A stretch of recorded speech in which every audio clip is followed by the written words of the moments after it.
অন্তরটাকে বড় বানা, মানুষের বুকে লাগানোর গুণটা অর্জন কর। লাথি মারার গুণ তো মদিনার গুণ না, গালি দেওয়ার গুণ তো মদিনার নবীর গুণ না, গালি না দেওয়া মদিনার গুণ। লাথি না দিয়া বুকে লাগাবি মদিনার আদর্শ। এই জমিনে জান্নাতের টিকিট পেয়েছেন 10 জন সাহাবা। আবু বকর জান্নাতের টিকিট পেয়ে মরণ পর্যন্ত শুধু কান্নার আওয়াজ। এরে নবীর আশিক উম্মতের দল, ও যুবক, আল্লাহর নবীর তরিকা মানতে গেলে নামাজ বাদ দিয়া তোমার নামাজ বাদ দেওয়ার সুযোগ নাই। আল্লাহর নবীর তরিকা মানতে গেলে ব্যবসা ছেড়ে যাওয়ার কোনো কথা নাই। নবীর তরিকা মানতে গেলে স্কুল কলেজে লেখাপড়া বন্ধ করা লাগবে না। ও আল্লাহর গোলাম, আমি চ্যালেঞ্জ করে বলি রে বাবা, জমিনের মধ্যে যত ধর্ম আছে, আল্লাহর দেওয়া ইসলাম ধর্মের মতো সহজ কোন ধর্ম নাই। ইসলামী মহাসম্মেলন 6 ফেব্রুয়ারি 2024। মহতি এ মাহফিলে উপস্থিত মুহতারাম সম্মানিত সভাপতি হযরতুল আল্লাম সাহেব সাজিদুর রহমান দামাত বারাকাতুহুম, সহ সভাপতি আল্লামা শায়েখ বদরুল আলম হামিদি বরুণা, প্রধান মেহমান আপনাদের অত্র অঞ্চলের মাননীয় সাংসদ জনাব ব্যারিস্টার সৈয়দ সাইদুল হক সুমন সাহেব, অন্যান্য অতিথিবৃন্দ, হযরত উলামায়ে কেরাম, আজকের যার আহ্বানে আপনারা এখানে আসছেন, আমরাও আসছি। ফুটন্ত গোলাপ, হাজারো লাখো কোটি যুবকদের প্রাণের স্পন্দন, আহলে হকদের এক বাতি ঘর, সুরলিত কণ্ঠের অধিকারী হযরত মাওলানা মুফতি সোহাইব আহমদ আশরাফি দামাত বারাকাতুহুম, অনেক চেষ্টা প্রচেষ্টা মুজাহাদার মাধ্যমে আজকের এই আয়োজন। আলহামদুলিল্লাহ, এখানে একটি মাদ্রাসাও হয়েছে। জমিনের মধ্যে বাতিলের মোকাবেলা, ইসলামকে টিকিয়ে রাখার জন্য একমাত্র ব্যবস্থাই হলো না সাহাবায়ে কেরাম আসবেন না, আইম্মায়ে কেরাম আর আমরা পাবো না। ইমাম আবু হানিফা, ইমাম বুখারী, ইমাম মুসলিম, আউলিয়ায়ে কেরাম, যারা নাম করা পৃথিবীর শ্রেষ্ঠ কুতুবুল আলম, এক এক করে আমরা নামই শুনতেছি, দেখার আর ভাগ্য হবে না। কিয়ামত পর্যন্ত আমরা যাদের চেহারা দেখে, যাদের পরামর্শ নিয়ে জান্নাতের পথে আগায় যাব, তারা হলেন একমাত্র উলামায়ে আহলে হক। আর এই উলামা তৈরি হয় একমাত্র কোরআন সুন্নাহর এই মার্কাজ মাদ্রাসায়। আল্লাহ পাক মাহফিলের বরকতে, মাদ্রাসার বরকতে পুরা এলাকায় শান্তি দান করেন। এলাকায় যারা আজ দুনিয়া থেকে বিদায় নিয়ে কবরে আছেন, আল্লাহ সবার কবরকে জান্নাত বানায় দেন। যারা বেঁচে আছেন, আল্লাহ সবাইকে দ্বীনের উপরে রসুলের আদর্শে চলার তৌফিক দান করেন। যে আয়াত আমি পড়েছি রসুলের শানের একটি আয়াত, ওয়ামা আরসালনাকা ইল্লা রাহমাতাল লিল আলামিন। আল্লাহ বলেন, হে রাসূল করিম সাল্লাল্লাহু আলাইহি ওয়া আলিহি ওয়াসাল্লাম, আমি আপনাকে প্রেরণ করি নাই পৃথিবী নামক গ্রহের ভেতরে। হ্যাঁ, প্রেরণ করেছি একমাত্র জগৎ সমূহের রহমত হিসেবে। নবীজি হাদিসের মধ্যে বলেন, কুল্লু উম্মতি ইয়াদখুলুনাল জান্নাতা ইল্লা মান আবা। পৃথিবীর প্রত্যেকটা উম্মত জান্নাতে যাবে, শুধুমাত্র আমি মুহাম্মদকে যারা মানে না, অস্বীকার করে, তারা ব্যতীত। ইলা মান আবা। সাহাবায়ে কেরামদের থেকে প্রশ্ন করলেন, হে আল্লাহর রাসূল, আপনাকে অস্বীকার করে, মানে না, তারা কারা? নবীজি বললেন, মান আতাআনি দাখালাল জান্নাহ ওয়া মান আসানি ফাকাদ আবা। যারা আমি রাসূলের ইতাআত করে, আনুগত্য করে,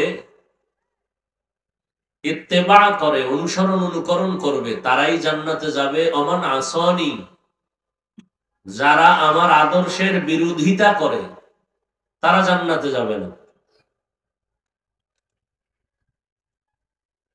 খেয়াল করেন, কোন মুফতি সাহেবের ফতোয়ার প্রয়োজন নেই। রাসূল পৃথিবীর শ্রেষ্ঠ মুফতি। আমার রসুলের থেকে দামি কোন মুফতি আর? আমার রসুল শ্রেষ্ঠ মুফাসসির, শ্রেষ্ঠ দার্শনিক, শ্রেষ্ঠ বৈজ্ঞানিক। আমার রসুল শ্রেষ্ঠ মুফাসসির, শ্রেষ্ঠ মুহাদ্দিস। নবী বলে গেছেন কারা নবী মানে, কারা মানে না। আমি হাফিজুর রহমান বললেই হবে যে উনি নবীকে মানেন, উনি মানে না, না, এটা হবে না। স্পষ্ট রসুল বলে গেছেন কারা আমি মোহাম্মদকে মানে আর কারা মানে না, তার স্কেল দিয়ে গেছেন। অতএব এখানে কারো ফতোয়া নেয়ার কোনো প্রয়োজন নেই। নবী বলছেন সব উম্মতেই জান্নাতে যাবে, শুধু নবীকে যারা মানে না তারা যাবে না। সাহাবায়ে কেরাম প্রশ্ন করেই ফেললেন, ও রসুল, কারা আপনাকে মানে না? খুব খেয়াল করবেন, নবীজি বললেন যারা আমার আনুগত্য করে, ইত্তেবা করে, অনুসরণ করে, তারা জান্নাতি। তাহলে বিপরীত কি দাঁড়ায়? এই যুবকেরা, খুব জ্ঞান খাটায় কথা শুনি। আল্লাহর দেওয়া নেয়ামত মানুষের আকল। একটা মানুষের আকল নষ্ট হয়ে গেলে সে আর মানুষ থাকে না, সবাই তাকে পাগল বলে। মানুষের আকল বড় দামি, আকলকে কাজে লাগাইতে হবে। নবী কি বললেন? যারা আমার আনুগত্য করে, ইত্তেবা করে, অনুসরণ করে, তারা জান্নাতি। তাহলে বিপরীত শব্দটা কি আসবে? যারা নবীর আনুগত্য বা অনুসরণ করে না তারা জাহান্নামী। কথা এটা দাঁড়ায় না? কিন্তু কথা এটা না। নবীজি বলছেন যারা আমার আনুগত্য করবে, আমার অনুসরণ করবে, তারা জান্নাতি।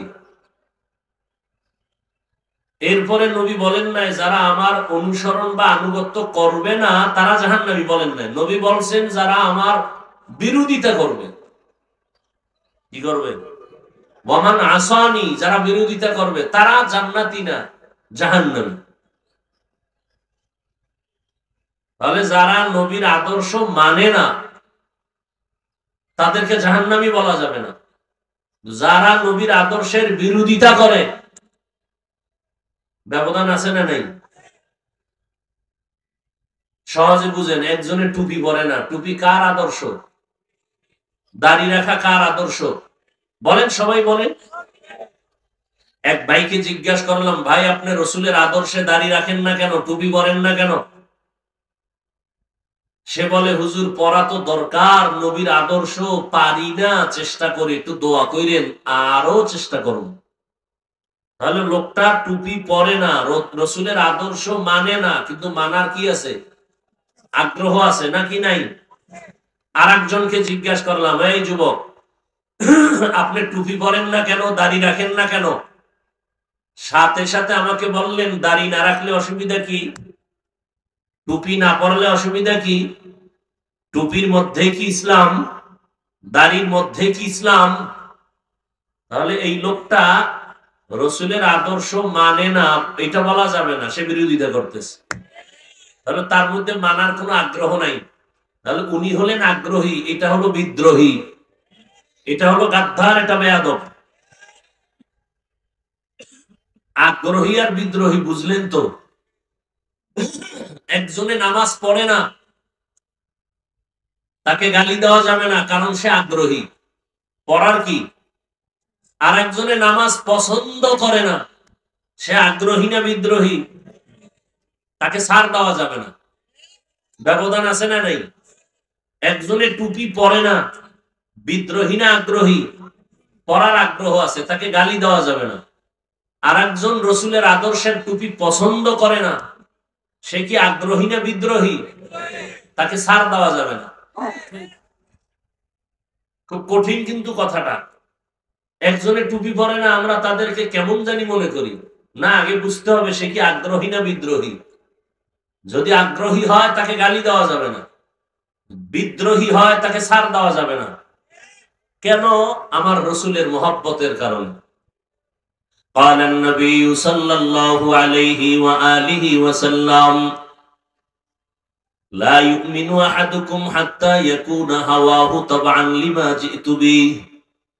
পয়গম্বর বলেন, এই উম্মতের দল, আমি নবীকে তোমরা যতক্ষণ পর্যন্ত মুহাব্বত চূড়ান্ত ভাবে করতে পারবা না, ওই জিনিসের উপর যা নিয়ে আমি রসুল তোমাদের সামনে আসছি, আমি তোমাদের সামনে যা নিয়ে আসছি, আমার নিয়ে আসা জিনিসগুলোকে যদি তোমরা কলিজার থেকে মুহাব্বত না করো, ভালো না বাসো, আমি নবী ঘোষণা দিলাম তুমি কামেল মুমিন হতে পারো নাই।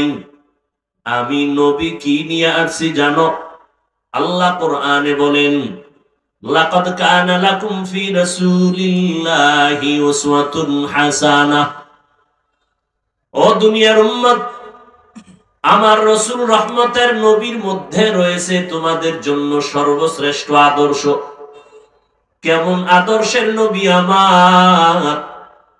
এমন এক সময় নবী মক্কা নগরীতে পদার্পণ করলেন, যেই সময় মক্কার মানুষ ছিল চরিত্রহীন। মক্কার মানুষের মতো চরিত্রহীন মানুষ এই জমিনে আর কোথাও ছিল না। কিন্তু এই মানুষগুলোকে রহমতের নবী আমার অল্প টাইমে এদেরকে স্বর্ণের মানুষ বানায় দিলেন। মাত্র 13 বছর। 13 বছরের ব্যবধানে মক্কার চরিত্রহীন মানুষগুলোকে নবী স্বর্ণের মানুষ বানায় দিলেন। এতটাই ছিল মক্কার খারাপ মানুষ। পৃথিবীতে আল্লাহ একটা ঘর বানাইছেন, বড় দামি ঘর, বাইতুল্লাহ। ইন্না আউওয়ালা বাইতিন উযিআ লিন-নাসি লাল্লাযী বিবাক্কাতা মুবারাকান ওয়া হুদা, মুবারাকান ওয়া হুদাল লিল আলামিন।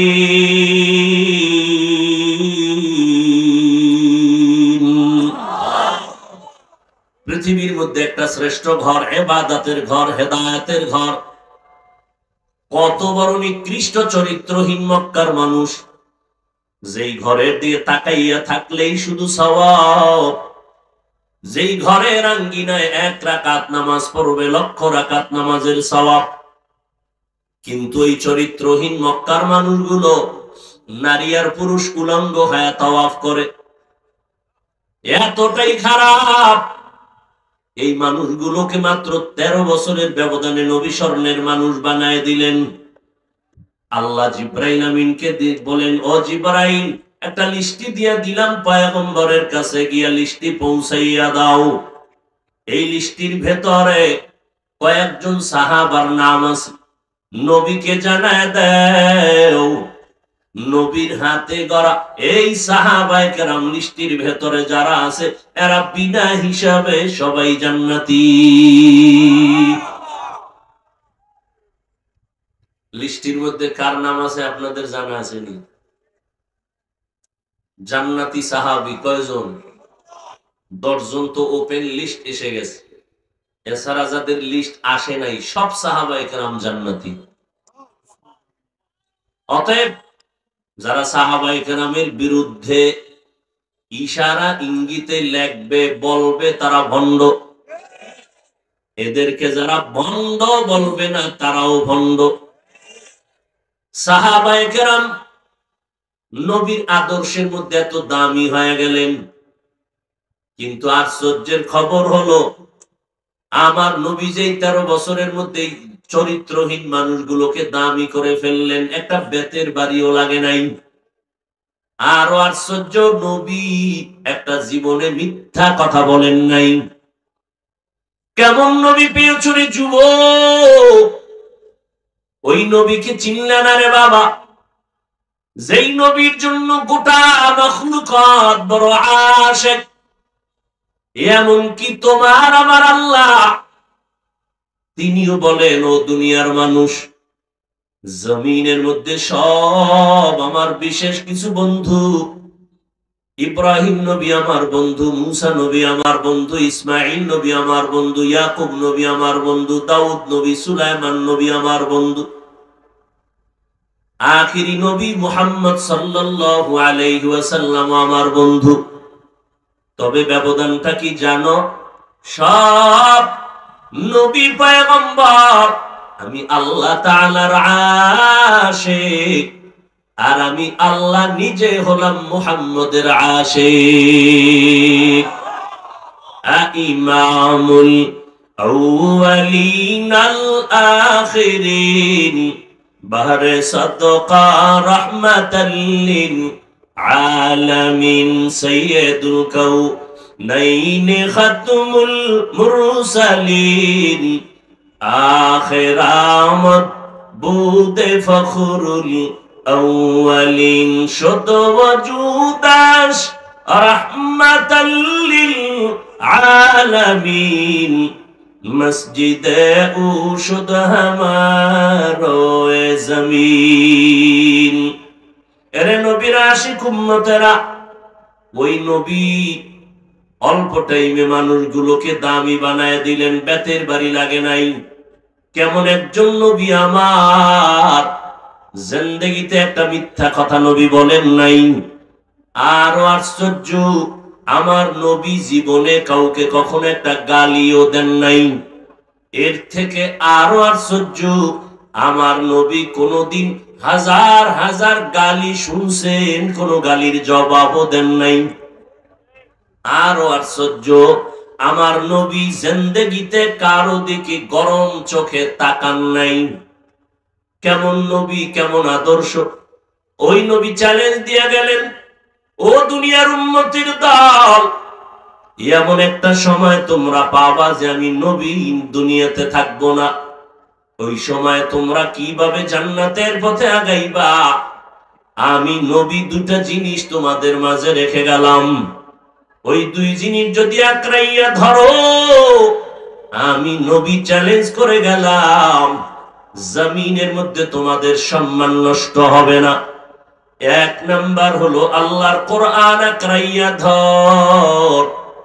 দ্বিতীয়টা হলো আমি রহমাতুল লিল আলামিনের আদর্শ আঁকড়াইয়া ধরো। আল্লাহ তাআলার জাতের কসম, ১৫০০ বছর পরে আজ এই দুনিয়াতে ইহুদি খ্রিস্টান সহ ইসলাম বিদ্বেষীরা, বিধর্মীরা, অমুসলিমরা ইসলামের দুশমন হয়ে দাঁড়ানো, সুযোগ পাইলে মাদ্রাসা বন্ধ করে দিবে। ইসলামের দুশমন ইহুদি বেঈমান সুযোগ পেলে কোরআনের আওয়াজ বন্ধ করে দিতে চায়। এত মুসিবতের মাঝেও আল্লাহর শুকর, তাকায়া দেখো, যাদের মধ্যে নবীর সুন্নাত আছে, কোরআন আছে, আল্লাহর রহমত, এরা এখনো সারা দুনিয়ার মধ্যে সম্মানে আছে। এদের মতো সম্মানে কেউ নাই। এরে নবীর আশিক উম্মতের দল, রাহমাতুল লিল আলামিন, এই উম্মতের জন্য রহমত হইয়া জমিনে আসছেন। রহমতের নবী বলেন, আমি জগৎ সমূহের জন্য রহমত। আমি নবী কারোর জন্য বরদোয়া করতে আসি নাই। আমার নবী রূহের জগতের জন্য রহমত, মায়ের গর্ভের জগতের জন্য রহমত, দুনিয়ার জগতের জন্য নবী রহমত, কবর জগতের জন্য আমার নবী রহমত, হাসর জগতের জন্য আমার নবী রহমত, জান্নাত ও জাহান্নামের জগতে আমার নবী রহমত। এরে নবীর উম্মতের দল, রূহের জগতে নবী কেমনে রহমত ভিন্ন আলোচনা, দুনিয়ার জগতে আমার নবী কেমনে রহমত ভিন্ন আলোচনা। আমার নবী দুনিয়ার জন্য কেমন রহমত, আমার নবী সমস্ত মুমিনদের জন্য যেমন রহমত, দুনিয়াতে সমস্ত বেঈমানের বেলায় আমার নবী রহমত। আমার নবী পুরুষের জন্য যেমন রহমত, আলাদাভাবে নারীদের জন্য আমার নবী রহমত।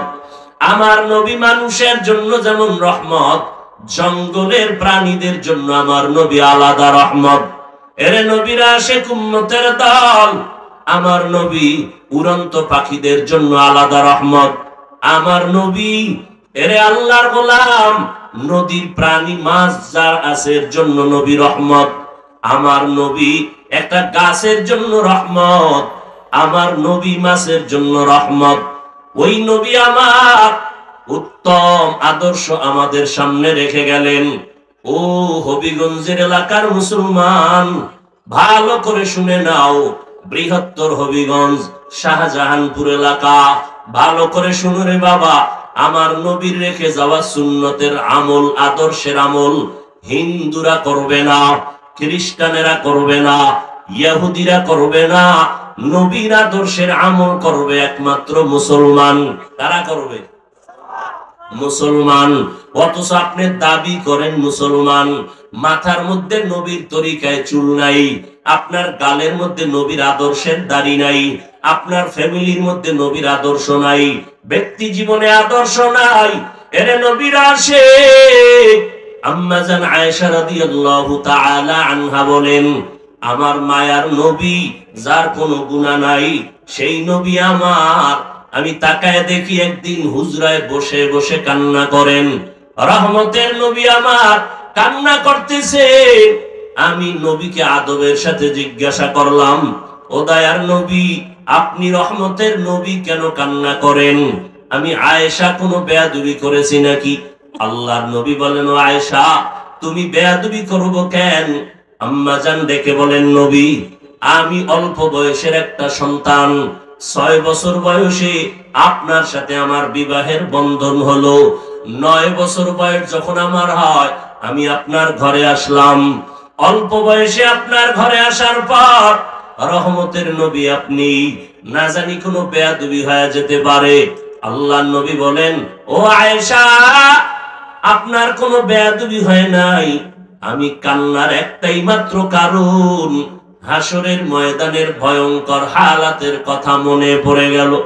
কিয়ামতের ময়দান এতটা ভয়ঙ্কর, যেই সময় নবীদের কোনো গুনাহ নাই, নবীরা পর্যন্ত হাসরের ময়দানে কান্নায় বিভোর হয়ে যাবেন, উম্মতের কথা ভুলে যাবেন।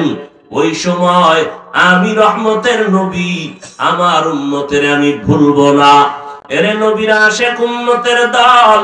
ও যুবক, আল্লাহর নবীর তরিকা মানতে গেলে নামাজ বাদ দিয়া তোমার নামাজ বাদ দেওয়ার সুযোগ নাই।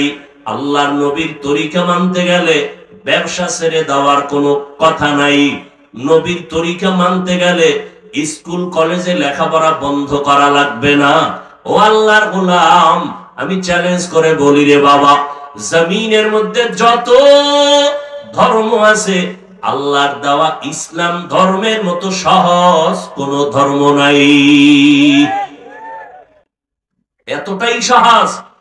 স্কুলে বড় বাধা নাই, কলেজে বড় বাধা নাই, চাকরি করো বাধা নাই, ব্যবসা করো বাধা নাই। এরে নবীর আশিক, আল্লাহর মোহাব্বত নিয়া নবীর তরিকা মেনে চলবা। একটু আগেই বলে দিলাম, বিধর্মীরা নবীর একটা আদর্শ কখনো মানবে না, বরং বিরোধিতা করবে। মুসলমান হইয়া নবীর আদর্শ আমরা মানব, কিন্তু আজ মুসলমান দাবি করি নবীর আদর্শের কোনো পরিচয় নাই, সূরাতের মধ্যেও নাই, সিরাতের মধ্যেও নাই। রহমতের নবী আমার উম্মতের জন্য কান্না করে গেলেন। হাসরের ময়দানে উম্মতকে নবী ভুলবেন না। এরে নবীর আশিক উম্মতের যুবক, আজকে তাকাইয়া দেখো, তোমার মতো কত যুবক স্কুল কলেজে পড়িয়াও নবীর তরিকা ছাড়ে না, নামাজ বাদ দেয় না। মনটাকে প্রশ্ন করো রে বাবা, তুমি কেন পারবা না? এরে আল্লাহর গোলাম, একটু নজর করে দেখো, তোমার আমার মতো কত যুবক সন্তান স্কুল কলেজে পড়ে, নামাজ পড়ে, 5 বেলার অভাব নাই। বিবেকটাকে জিজ্ঞাসা করো, পারবা না কেন? তোমার আমার মতো কত গোলাম রাস্তায় গাড়ি চালায়, নামাজ ছাড়ে না। কয়দিন আর বাহাদুরি করবা? এই চোখের সামনে কত যুবকের লাশ দেখলাম। আল্লাহর কাছে তওবা করে নাও। ও আল্লাহর গোলাম, রহমতের নবী আমার উম্মতের জন্য আদর্শ রেখে গেলেন। আজকে আমরা যারা নবীর আদর্শ মেনে চলার চেষ্টা করি, কই আমাদের সম্মান তো কমে নাই, না খাইয়া আমরা কেউ মরে যাই নাই। আল্লাহ পাক রব্বুল আলামিন সর্বোচ্চ সম্মানে রেখেছেন। এরে আল্লাহর গোলাম, ও যুবকেরা, একটু নজর করে চিন্তা করো রে বাবা। ঘুমের বিছানায় কিন্তু কত যুবকের লাশ, পানির মধ্যে কত যুবকের লাশ, গাড়ির নিচে যুবকের লাশ। মরার আগে নবীর আদর্শের মালাটা গলায় লাগাও, নবীর তরিকা মেনে চলো রে বাবা।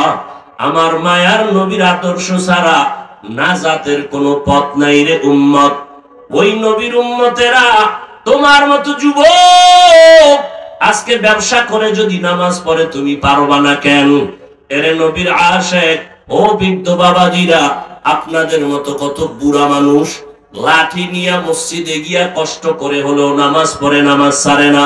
এরে পর্দার আড়ালের আম্মা জান, এরে মা, আপনারা কত দামি নারী, আল্লাহ পাক আপনাদের এত সম্মান দান করেছেন, কিয়ামত পর্যন্ত ভিন্ন ভাবে কেউ সম্মান দিতে পারবে না। যদি কোনো চালাক আপনাদের আলাদা সম্মান দেওয়ার স্লোগান দেয়, নারীদের সম্মান হবে না, হবে নারীরা বড় অপমান। আল্লাহ পাক নবীর মাধ্যমে আম্মা জানদের সম্মান বাড়ায় দিলেন। এরে আম্মা জানেরা, আপনাদের মতো কত নারী এই দুনিয়াতে আসছে, এত মর্যাদা কেন? আপনারা নবীদের মায়ের মতো মা, সাহাবায়ে কেরামের মায়ের মতো মা, খাদিজা রাদিয়াল্লাহু আনহার মতো নারী, আপনারা ফাতেমা রাদিয়াল্লাহু আনহার মতো নারী, আয়েশা রাদিয়াল্লাহু আনহার মতো নারী, ইসমাঈল নবীর মা হাজরা আলাইহিস সালামের মতো নারী, ঈসা নবীর মা মারিয়াম আলাইহিস সালামের মতো নারী। বেঈমান ফেরাউন আল্লাহর সাথে চ্যালেঞ্জ দিল, দিয়া নিজে খোদা দাবি করলো। ওই ফেরাউনের ঘরে আল্লাহ পাক ফুটন্ত গোলাপ ফুটায় দিলেন। ঈমানদার ফেরাউনের স্ত্রী আসিয়া এতটাই দামি হয়ে গেলেন, আল্লাহর নবী বলেন হাসরের ময়দানে, জান্নাতের ময়দানে আমি নবীর সাথে ফেরাউনের স্ত্রী আসিয়ার সাথে আমার বিবাহের বন্ধন হয়ে যাবে। এরে পর্দার আড়ালের আম্মা জান, আল্লাহ পাক ওই নারীর ঈমান এত মজবুত করেছেন, যেই ফেরাউন আল্লাহর বিরুদ্ধে গিয়া নিজেকে খোদা বলে দাবি করলো, ওই ফেরাউনের ঘরে আল্লাহ পাক যদি আসিয়াকে দিনদারি বানাইতে পারেন, আপনারা কেন পারবেন না রে মা? এই দুনিয়াতে আপনাদের আদর্শ ভালো হলেই তো দুনিয়াতে ভালো সন্তান আসবে। এই দুনিয়াতে যত ভালো সন্তান আসছে মায়ের অবদানের কারণে। অতএব আল্লাহর নবীর সুন্নতের আদর্শের আমলের বিকল্প আদর্শ মানুষ হওয়ার কোনো রাস্তা নাই। এরে নবীর আশিক উম্মতের দল, ও যুবকেরা, আল্লাহর কাছে তওবা করি। এ দয়ার মালিক, জীবনে তো গুনাহ কম করি নাই, নবীর উম্মত হয়ে নবীর তরিকার থেকে দূরে সরে গেলাম।